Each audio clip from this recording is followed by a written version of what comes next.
Welcome to the Leo. దాదాపు 28 సంవత్సరాల తరువాత ఒక సంచలన తీర్పు అయితే రావటం జరిగింది.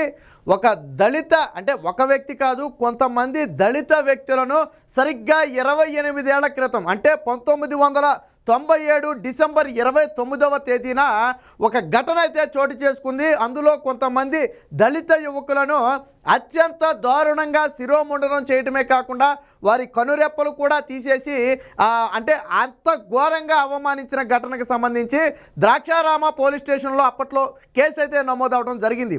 దాదాపుగా అప్పటి నుంచి ఇప్పటి వరకు అనేక వాయిదాలు, 28 ఏళ్ళు అంటే ఒకసారి ఆలోచించండి, దాదాపు నా వయసు అంటే నేను పుట్టినప్పుడు జరిగిన ఘటన దాదాపుగా అది.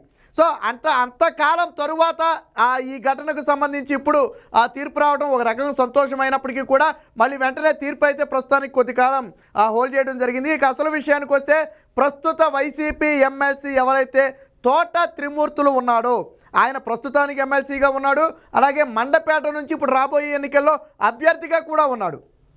అలాంటి ఒక వ్యక్తి ఒక దళిత యువకులను శిరోముండనం చేసిన కేసులో దోషిగా తేలుస్తూ 18 నెలల జైలు శిక్ష విధించింది. వాస్తవానికి జైలు శిక్ష పడిన ఏ వ్యక్తి కూడా ఎన్నికల్లో పోటీ చేయడానికి అనర్హుడు. 6 ఏళ్ల పాటు ఎటువంటి ఎన్నికల్లో కూడా పోటీ చేసే అధికారం ఉండదు. సో మరి ఇప్పుడు తోట త్రిమూర్తులు ఏం చేస్తాడో చూడాలి. అయితే అప్పీల్ కోసం పైకోర్టుకు వెళ్ళడానికి దాదాపుగా దీన్ని 30 రోజులు హోల్డ్ చేయమని అడిగితే ప్రస్తుతానికైతే కోర్టు హోల్డ్ చేసింది. మరి ఈ 30 రోజుల్లో ఎన్నికలు అయిపోతాయి. ఎందుకంటే ఎన్నికలకి ఇంకా 30 రోజుల సమయం కూడా లేదు కదా. కాబట్టి ఎన్నికలు అయిపోయే వరకు కూడా ఏదైనా కుట్ర ప్రకారం అప్పటి వరకు ఈయన అభ్యర్థిత్వాన్ని తప్పిపుచ్చుకోకుండా, అంటే ఒకవేళ శిక్ష ఖరారయ్యి ఈయన కన్నా జైలుకి వెళితే ఈయన అనర్హుడిగా మారిపోతాడు. అక్కడ వేరొక అభ్యర్థిని పెట్టాలి. లేదు ఈ అభ్యర్థే ఉండాలి, ఈ వ్యక్తే ఉండాలి అంటే ఖచ్చితంగా కేసును హోల్డ్ చేయాలి. మరి ఏం జరుగుతుందో ప్రస్తుతానికి తెలియదు. కానీ వైసీపీ నేత అయినటువంటి తోట త్రిమూర్తులు చేసిన అరాచకానికి ఈరోజు సరైన గుణపాఠం పడిందని చెప్పి దళిత సంఘాలను కూడా సంతోషించే పరిస్థితి. 18 నెలల జైలు శిక్షతో పాటు తోట త్రిమూర్తులతో పాటు మరొక 8 మంది మీద కూడా శిక్ష అయితే వేయటం జరిగింది. వారికి 43,000 రూపాయల జరిమానా కూడా విధించడం జరిగింది. 18 నెలల జైలు శిక్ష, 43,000 రూపాయల జరిమానా. వాస్తవానికి తోట త్రిమూర్తుల మీద ఇది ఈ ఒక్క కేసే కాదు, అనేక కేసులు అనేక సందర్భాల్లో కూడా నమోదయ్యాయి. గతంలో తోట త్రిమూర్తులు చనిపోయిన ఘటనకు సంబంధించి అందులో ఇన్వాల్వ్ అయ్యారు అనుకున్న అనేక మంది తరువాత అనుమానాస్పదంగా చనిపోవడం కూడా జరిగింది. దాని వెనక కూడా ఈయన పాత్ర ఉందనేది ఇప్పటికీ ఉన్నటువంటి అనుమానం. వాస్తవానికి ఏంటంటే ఈయన చేతికి మట్టి అంటకుండా ఎదుటి వ్యక్తిని ఏ విధంగా లేపేయాలనే దాంట్లో సిద్ధహస్తులు అని చెప్పి అక్కడ అందరూ చెప్పుకుంటూ ఉంటారు. సో ఆ విధంగా మొత్తానికి ఆ రోజు దళితులకు సంబంధించి ఏదైతే ఉందో ఈరోజు విశాఖ ఎస్సీ ఎస్టీ కోర్టు చాలా స్పష్టమైన తీర్పు ఇచ్చింది. నేరం నిరూపించబడింది.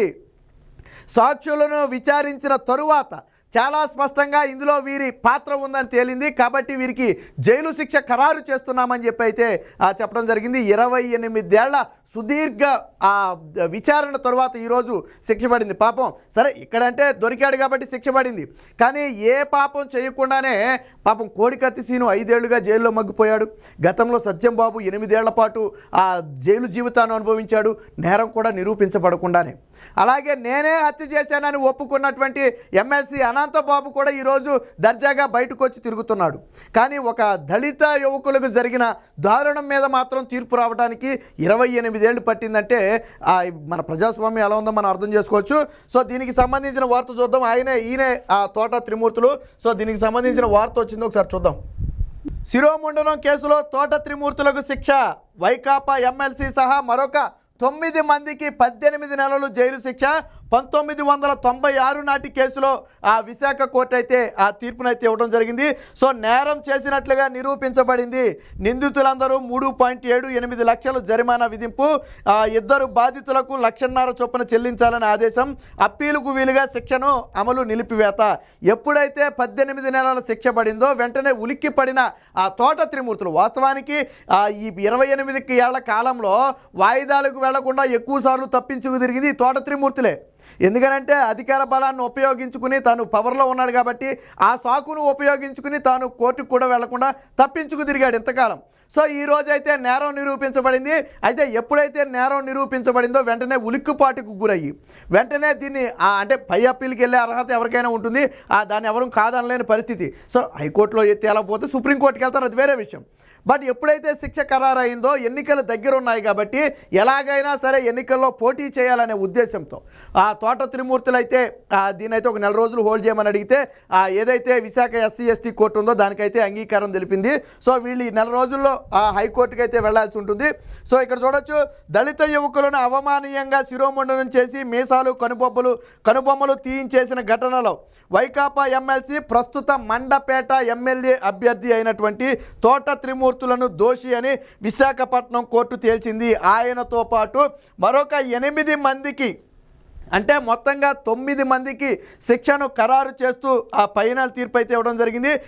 IPC SC/ST చట్టాల ప్రకారం మొత్తం 9 మంది నిందితులకు 18 నెలలు జైలు శిక్ష, ఒక్కొక్కరికి 42,000 రూపాయల జరిమానా అయితే విధించడం జరిగింది. ఒకవేళ జరిమానా కట్టడంలో విఫలమైతే మరొక 2 నెలలు అదనంగా జైలు శిక్ష కూడా, అంటే 20 నెలలు జైలు శిక్ష అనుభవించాలని చెప్పడం జరిగింది. మరి ఇప్పుడు టికెట్ ఇస్తారా? ఆల్రెడీ ఒక దళిత యువకుడిని చంపి డోర్ డెలివరీ చేసిన అనంతబాబుని పక్కన పెట్టిన తిరిగాడు జగన్మోహన్ రెడ్డి. ఇంకో పక్క సొంత బాబాయినే చంపేసినటువంటి అవినాష్ రెడ్డికి టికెట్ ఇచ్చాడు జగన్మోహన్ రెడ్డి. మరి ఇప్పుడు తోట త్రిమూర్తులకి టికెట్ ఇస్తాడా? మండపేట నుంచి ఆయన్ని పోటీ చేయిస్తాడా? పోటీ నుంచి తప్పిస్తాడా? సో ఇదే ప్రధాన చర్చగా మారింది. వాస్తవానికి ప్రజలందరికీ కూడా తోట త్రిమూర్తుల అసలు రూపం బయటపడింది. వాస్తవానికి ఆయన మీద ఈ కేసు ఉందని చాలామందికి తెలియదు. ఇప్పుడు ఈ తీర్పు రాకపోతే చాలామందికి ఆయన మీద ఒక శిరోమండనం కేసు ఉంది, దళితుల్ని అత్యంత నీచంగా ఘోరంగా అవమానించాడని చెప్పి చాలామందికి తెలియదు. కానీ ఈరోజు తీర్పు వచ్చిన తర్వాత అడ్డంగా దొరికిపోవడంతో వైసీపీ డిఫెన్స్లో పడింది. ఒక్కరంటే ఒక్కరు కూడా తోట త్రిమూర్తుల మీద వచ్చిన తీర్పుకు సంబంధించి ఇప్పటి వరకు నోరు మెదపల. అదే తెలుగుదేశం పార్టీయో జనసేన అయ్యుంటే ఈ పార్టీకి సాక్షి పేపర్ నిండా, సాక్షి ఛానల్ నిండా పుంకాలుగా కథనాలు రాస్తూ ఆ వ్యక్తి అక్కడి నుంచి తప్పుకునే వరకు కూడా వదిలిపెట్టేవాళ్ళు కాదు. ఒక దళిత యువకుడు మహాసేన రాజేష్ P గన్నవరం నుంచి పోటీ చేయాలనుకుంటే అత్యంత దారుణంగా, నీచంగా గతంలో ఎప్పుడో తెలుసో తెలియక మాట్లాడిన అనేక వీడియోలను బయటికి తీసుకొచ్చి ఈరోజు పోటీ చేయకుండా అతన్ని ఆపిన పరిస్థితి. అలాంటి మీరు అంటే దళితులకు ఎంత ద్రోహం చేశారంటే ఈరోజు మహాసేన లాంటి ఒక యువకుడు దళితుడు అసెంబ్లీకి వెళితే ఎక్కడ జగన్మోహన్ రెడ్డికి పరువు తక్కువ అవుతుందో, ఎక్కడ మహాసేన రాజేష్ లాంటి వాళ్ళు ఎక్కడ అసెంబ్లీలో దళితులకు జరిగిన అన్యాయాల గురించి నిలదీస్తారనే భయంతోనే ఈరోజు మహాసేనను అడ్డుకున్నావు. కానీ ఈరోజు దళితులను ఓచకోసగోసి దళితులను అవమానించిన వారందరినీ కూడా నీ పక్కన పెట్టుకుని తిరుగుతున్నావు. సో జగన్మోహన్ రెడ్డి ఖచ్చితంగా దళిత సమాజానికి సమాధానం చెప్పాలి. ఇప్పుడు గాన మండపేట నుంచి తోట త్రిమూర్తుల్ని అభ్యర్థిగా కొనసాగిస్తే ఖచ్చితంగా జగన్మోహన్ రెడ్డి దళిత ద్రోహి. ఇప్పటికే 27 పథకాలు రద్దు చేసి దళితులకు తీరని ద్రోహం చేసిన జగన్మోహన్ రెడ్డి ఈరోజు దళితులను అవమానించిన వారిని చట్టసభల్లో కూర్చోబెట్టే ప్రయత్నం చేస్తున్నాడు అంటే ఖచ్చితంగా అది దళితులను అవమానించడమే. కాబట్టి దళిత సమాజం జగన్మోహన్ రెడ్డి నిజరూపాన్ని ఎప్పటికైనా గుర్తించాలి. దీనికి సంబంధించిన మరొక వార్త కూడా వచ్చింది, ఒకసారి చూద్దాం. సో ఇక్కడ చూడండి, 1996 డిసెంబర్ 29న దళితుల శిరోమండనం ఆరోపణలతో తూర్పుగోదావరి జిల్లా ద్రాక్షారామంలోని పోలీస్ స్టేషన్లో అప్పటి ఎమ్మెల్యే తోట త్రిమూర్తులు మరికొందరిపై 97లోనూ కేసు నమోదైంది. అంటే ఈ కేసు నమోదయ్యే నాటికే ఈయన ఎమ్మెల్యేగా ఉన్నాడు. అంటే ఒక ప్రజాప్రతినిధిగా ఉండి దళితులకు శిరోముండనం చేసి వాళ్ళ కనుబొమ్మలు కూడా తీయించేసి అత్యంత దారుణంగా అవమానించిన వ్యక్తి ఈ తోట త్రిమూర్తులు. అలాంటి వ్యక్తి ఈరోజు జగన్మోహన్ రెడ్డి పంచన చేరాడు అంటే ఆ పార్టీలో అలాంటి వాళ్ళకే స్థానం ఉంటుంది.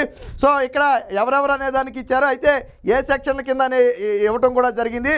ఇప్పటి వరకు 256 వాయిదాలు జరిగాయి. 1996 డిసెంబర్ 29 నుంచి ఎప్పటి వరకు అంటే ఈ 28 ఏళ్ల కాలంలో మొత్తంగా 256 వాయిదాలు జరిగితే అందులో ఎక్కువ వాయిదాలకు అంటే 2019 నుంచి ఇదైతే స్పీడ్గా జరిగింది.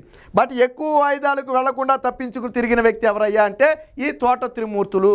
ఎందుకంటే వాయిదాలకు వెళ్తే కేసు ఎక్కడ తేలిపోతుంది. జగన్మోహన్ రెడ్డి లాగానే, సేమ్ జగన్మోహన్ రెడ్డి లాగానే ఆయన కూడా చూడండి వాయిదాలకు వెళ్ళడం. ఎందుకని వాయిదాలకు వెళ్తే కేసు క్లోజ్ అయిపోద్ది. కాబట్టి వాయిదాలకు వెళ్లకుండా ఇంకా ప్రొలాంగ్ చేసే ప్రయత్నం చేస్తారు. అలాగే తోట త్రిమూర్తులు కూడా చేయటం అయితే జరిగింది. సో హైకోర్టులో అప్పీల్ చేసుకుంటున్నట్టుగా అయితే చెప్పడం జరిగింది. నిన్న తీర్పు వెలువరించిన న్యాయమూర్తి అయితే లాల్ శ్రీధర్ ఒక భారీ తీర్పునే 100 పేజీల ఆ తీర్పునైతే సిద్ధం చేసి ఆయన ఫైనల్గా అయితే ఆ శిక్షణ అయితే ఖరారు చేయడం జరిగింది. సో దీనికి సంబంధించిన ఇంకొక వార్త కూడా వచ్చింది, ఒకసారి చూద్దాం.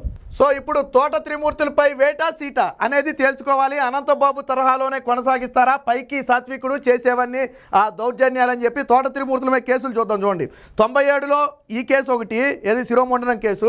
అలాగే ఉమ్మడి మహబూబ్ నగర్ జిల్లా పరిధిలో కర్నూలులో, అలాగే నాగర్ కర్నూలులో పోలీస్ స్టేషన్లో 2005లో ఒక కేసు ఉంది. కాకినాడ జిల్లా సర్పవరం పోలీస్ స్టేషన్లో 2006లో ఒక కేసు ఉంది. త్రిమూర్తులు సోదరుడు కొన్నేళ్ల క్రితం హత్యకు గురైతే ఆ హత్యలో భాగస్వాములైన 11 మంది తరువాత హతమయ్యారు. అంటే తన తమ్ముడిని చంపారు అనుకుంటున్నటువంటి 11 మంది తర్వాత అనుమానాస్పదంగా జరిగిపోయారు. దాని వెనక ఈయన పాత్ర ఉందనేది అక్కడ అనుమానం అనుకోండి. త్రిమూర్తుల వర్గానికి చెందిన తండ్రి కొడుకులను ప్రత్యర్థి వర్గం హత్య చేసింది. హైదరాబాద్లో దాక్కొని వారిని కొందరు పోలీసు వేషంలో తీసుకెళ్లారు. సో ఇదంతా కూడా ఆయన ఆ చరిత్ర అనుకోండి. అలాగే గతంలో జడ్పీ సమావేశంలో కూడా నువ్వు చెంపదెబ్బ తింటావని ప్రస్తుత ఎంపీ అయినటువంటి పిల్లి సుభాష్ చంద్రబోస్ మీద వ్యాఖ్యలు చేసినటువంటి వ్యక్తి ఇతను. చేతికి మట్టి అంటకుండా ఎలాంటి పనులు చేయాలో అలాంటి పనులు చేయడంలో ఈ తోట త్రిమూర్తులు అనే వ్యక్తి దిట్ట. ఏది ఏమైనా ఈరోజు దళిత సమాజాన్ని అత్యంత నీచంగా, దారుణంగా, ఘోరంగా అవమానించిన ఇలాంటి తోట త్రిమూర్తులు లాంటి వ్యక్తులకు బుద్ధి చెప్పాల్సిన అవసరం ఎంతైనా ఉంది. జగన్మోహన్ రెడ్డి దళితులను చంపినటువంటి అనంతబాబుని పక్కనే పెట్టి తిరుగుతాడు. దళితులను అవమానించినటువంటి ఈ తోట త్రిమూర్తులు లాంటి వారికేమో మండపేట టికెట్ ఇస్తాడు. ఆల్రెడీ ఎమ్మెల్సీ పదవి ఇచ్చాడు. ఎంతమందిని చంపాలి, ఇంకా ఎంతమంది ప్రాణాలు తీస్తారు? సో దళిత సమాజం పట్ల జగన్మోహన్ రెడ్డికి చిత్తశుద్ధి లేదు అనడానికి ఇదే ఉదాహరణ. ఖచ్చితంగా దళితులను ఘోరంగా అవమానించినటువంటి తోట త్రిమూర్తులను పోటీ నుంచి తప్పించాలి. లేకపోతే ప్రజలే ఓటు ద్వారా తోట త్రిమూర్తులకు బుద్ధి చెప్పాలి.